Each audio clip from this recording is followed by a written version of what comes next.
আমার মনে হয় না পাকিস্তান ক্ষমা চাবে, কেননা ও সেই জাতি না, ও ক্ষমা চাওয়ার মতো কোনো জাতি না। সমাধান হওয়ার পরেই হচ্ছে তাদের সাথে আমাদের একটা সম্পর্ক হোক। আমার দেশের যখন ভালো হবে, আমার দেশ যখন সামনে ত্বরান্বিত হবে, অগ্রগতি হবে, তখন তো আমার সেই সম্পর্ক বজায় রাখতে কোনো সমস্যা নেই।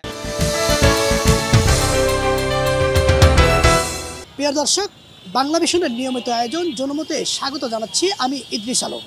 আমাদের আজকের জনমতের বিষয় 1971 সালের গণহত্যার দায় স্বীকার করে আনুষ্ঠানিক ক্ষমা চাইতে হবে পাকিস্তানকে।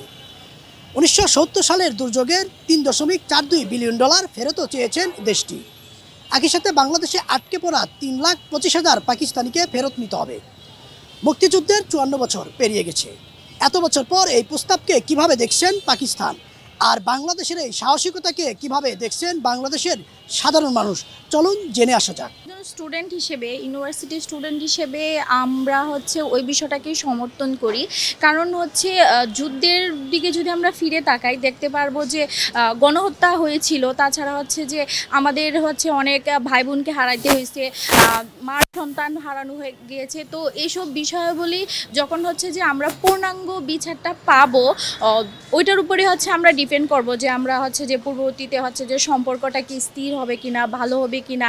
তো বর্তমান সরকার হচ্ছে যে জবাবদিহিমূলক ব্যবস্থা হচ্ছে আমরা পাচ্ছি, আমরা স্টুডেন্টরা যা চাচ্ছি আসলে ওই রকমই অনুকূলেই আসতেছে। তো ওই হিসেবে আমরা চাইবো হচ্ছে যে অমীমাংসিত বিষয়াবলী হচ্ছে যে সমাধান হওয়ার পরেই হচ্ছে তাদের সাথে আমাদের একটা সম্পর্ক হোক। যেহেতু আমরা হচ্ছে ওই যুদ্ধের সময় আমরা নিজেরা নির্যাতিত হয়েছি, বা আমাদের হচ্ছে অনেকেই হচ্ছে জীবন বিসর্জন দিয়েছেন, তাদের আত্মার শান্তির জন্য হলেও এই কাজটা করা উচিত বলে মনে করি। আমার মনে হয় না পাকিস্তান ক্ষমা চাবে, কেননা ও সেই জাতি না, ও ক্ষমা চাওয়ার মতো কোনো জাতি না। ওরা বড় একরোখা জাতি। ওরা এতদিন যখন ক্ষমা চায়নি, ওরা ভবিষ্যতে আর চাবে বলে মনে হয় না। পাকিস্তানের সেই সামরিক শাসক জেনারেল মোশাররফ এখানে এসে বলেছিলেন যে উই আর সরি। উনি শুধু সরি চেয়েছিলেন, কিন্তু উনি কখনো ক্ষমা চান নাই। তারা যে ভুলটা করেছে সেই মর্মে তারা ক্ষমা চাইতেই পারে এবং ক্ষমা চাওয়া উচিত। এবং পাকিস্তানের যে একটা কূটনৈতিক সম্পর্ক আছে, এটা এক কথায় দিবে কি দিবে না সেটা বড় কথা না। কারণ 1970 সালে 71 সালে যে যুদ্ধ হয়েছিল, যুদ্ধে যে বিস্তর ক্ষয়ক্ষতি হয়েছে এবং আমাদের দেশের যে 30 লক্ষ মা বোনের ইজ্জত যে নষ্ট হয়েছে এবং যে শহীদ হয়েছে, তাদের তো অর্থ দিয়ে পুনর্বাসন করা যায় না। টাকা যদি নিয়ে থাকে ফেরত অবশ্যই দিতে হবে, এবং এটা খুব সহজ কথা। আপনি আমার কাছ থেকে হাওলাত নিলেন, আপনি হাওলাতের টাকা ফেরত দিবেন না, এটা তো খুব স্বাভাবিক প্রশ্ন। এটা নিয়ে তো কূটনৈতিক কোনো, এটা একটা ক্লিয়ার একটা বিষয় যে টাকা নিচে টাকা ফেরত দিতে হবে। এটা আসলে একটা হলো ভালো উদ্যোগ, অবশ্যই অ্যাপ্রিসিয়েট করার মতো। কারণ এটা প্রত্যেকটা সরকারের উচিত ছিল যে এই ব্যাপারটা পুরোপুরিভাবে মীমাংসা হওয়া উচিত। কারণ আমাদের রাইটস আছে, তারা যে গণহত্যা করছে, তারা যে নারী নির্যাতন করছে, এবং তাদেরকে ক্ষমা চাইতেই হবে। এবং তাহলে আমাদের সম্পর্কগুলো যদি তারা মেনে নেয় এগুলা, তাহলে আমাদের সম্পর্কগুলোকে আমরা আরও উন্নত করতে পারবো। এটা প্রত্যেক দেশের সাথে যে সম্পর্কগুলো, তাদের সাথে আমরা সেই সম্পর্কগুলোকে আগিয়ে নিয়ে যেতে পারবো। অবশ্যই এই সরকারের একটা ভালো উদ্যোগ এটা। আসলে আমাদের আসলে যেহেতু পাকিস্তানও একটা মুসলিম কান্ট্রি, আমরাও মুসলিম কান্ট্রি, এই কারণে আসলে এই মূল বেসিস হলো এইটাই। তারাও একটা মুসলিম, আমরা একটা মুসলিম, সেই হিসেবে মুসলিম মুসলিম ভাই, সেই সম্পর্কটাকে আমরা একটু সফট কর্নার হিসেবে ভাবি। কিন্তু আসলে তো মানুষকে হিসাব করতে হবে তাকে ব্যক্তি হিসেবে, তাকে জাতি হিসেবে। তারা কেমন জাতি? তারা যদি মুসলমান জাতি হয়, তাহলে তা আমাদের উপরে এই নির্যাতনটা করার অধিকার রাখে না। সেই জন্য মানুষকে মূল্যায়ন করতে হবে ওভাবেই, যে আমাদের ধর্মীয় বিভাবে কীভাবে বলা আছে সেভাবেই আমাদের থেকে সম্পর্ক রাখতে হবে। তারা যদি আমাদেরকে হত্যা করে, তারা যেমন আমাদেরকে হত্যা করছে, এটা যেমন গুরুতর অপরাধ, সেই দৃষ্টিকোণে তাদেরকে আমাকে ঘৃণা করতে হবে। আর অন্যান্য সম্পর্কগুলোর ক্ষেত্রে ইসলাম যেভাবে বলে, আমরা তাদের সাথে সেভাবেই রাখব। এখানে আসলে আমরা এই বেসিসটাকে আমরা অনেক সময় ধরি যে তারা মুসলমান, আমরা মুসলমান। সময় যে পাকিস্তানিরা বাংলাদেশে অবস্থান করছে, এখনও যারা আটকা পড়েছে, আমি মনে করছি যে তারা যদি এই দেশকে এখন অবধি পর্যন্ত তারা ওন না করে, তারা যদি এই দেশকে তাদের নিজের দেশ মনে না করে এবং তারা যদি তাদের দেশে ফিরে যেতে চায়, তাহলে আমার মনে হয় যে তারা তাদের দেশে যাওয়ার জন্য আমাদের সরকার যে প্রস্তাবটি দিয়েছে এবং পাকিস্তান সরকার যদি সেটি গ্রহণ করে, তাহলে কেন নয়, অবশ্যই তারা যেতে পারে।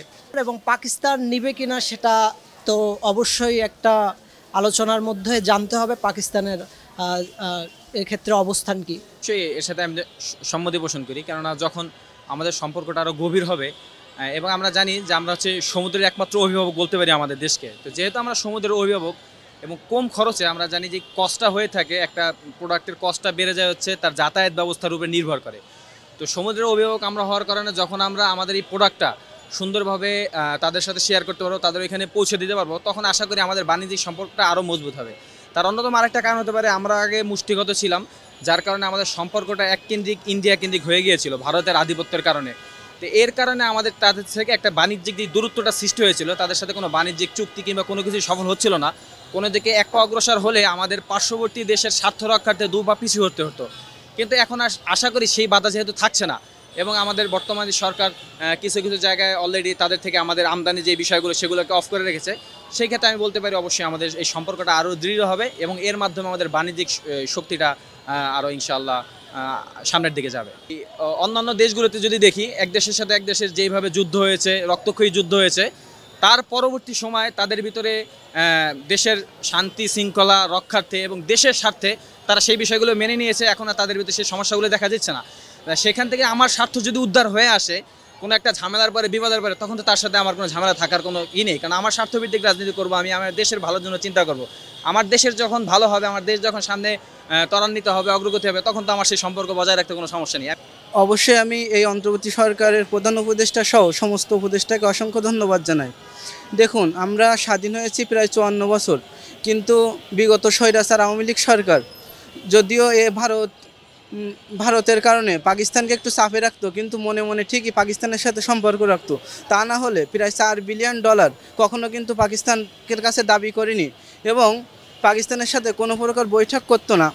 কিন্তু দেখুন, একটি অস্থায়ী সরকার মাত্র কয়েকদিনের জন্য আসছে, কিন্তু তারা দেশটাকে কত ভালো পর্যায়ে নিয়ে গেছে এবং তারা একদিকে যেমন পাকিস্তানের সাথে সম্পর্ক রাখছে, অন্যদিকে পাকিস্তানের কাছ থেকে আমাদের ন্যায্য পাওনাটা আদায়ের চেষ্টা করতেছে।